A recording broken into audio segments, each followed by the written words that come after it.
Okay, everybody, back at it. This is the Raptor 660 motor. Taken off, reversed over to a 4,000 watt QS 138. All right, this is going to be fully electric. This is what I've done so far since the last video. So in the last video, I was just kind of mocking stuff up. Now I've got the fan here. This is electric fan going to be here behind the front grill, which is going to blow air down through here and out the back. Now, so you can see what I've done, I have this whole plate's welded on now. Okay, the motor, this bar is here on both sides. These are welded on the front and back inside this frame here.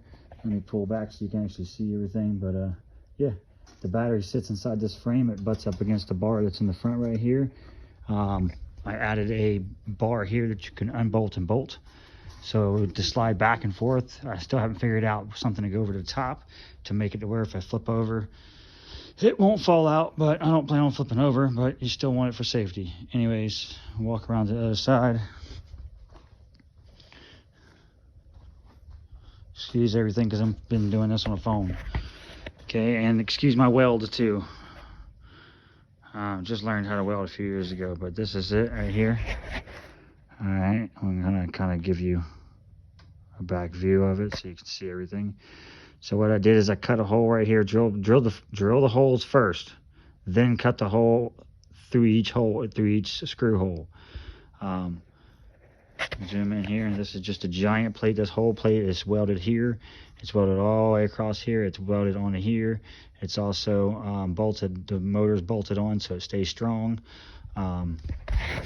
Here. So I cut off the corners here on each side. One's there. It's welded on the other side, and it's welded here. And then the other one, I don't know if you can see it, probably not. It's on the other side down there. That just kind of gets that, so that square, makes this square, so the motor will be mounted on a square and flush. So then I put the chain on today, got it linked out, everything on it. And there's the chain going all the way up to the sprocket. She looks really nice. And that's what I've done so far. Still waiting on that speed control, but it should be here soon. And this is my progress. Yeah. So when I get back with everything, and I'll go back over to wiring on the next video, most likely, to tell you where all these wires go. Because there's a lot of wires and no way to put it on a computer. So this was just here, just to hold it in place. So while I was doing the bolting and everything and the fabricating, but that's what it's going to look like there. I'm planning on taking off of these two bottom bolts here down to a bracket right here, so I at least have some kind of bracket on this side, even though I really don't need it. It's pretty strong. That's just for, you know, just for the heck of it. Strength is better than not strength. But yeah, since the last video, I've installed the twist grip handles on brand new brake. This is my front brake. Because this used to be a clutch vehicle, this side used to be a clutch, it is now my e-brake for the rear. So I hate to say this, but don't do this, kids out there.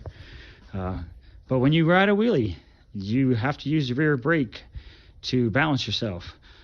Well, on a quad, it's easier not to use the brake pedal on your foot, which it works, but to have a brake pedal on your handbrake. Which most quads do not have it because they're almost all you get what I'm saying. Anyways, yeah. So far, that's what it is. Be back later with the rest of the videos.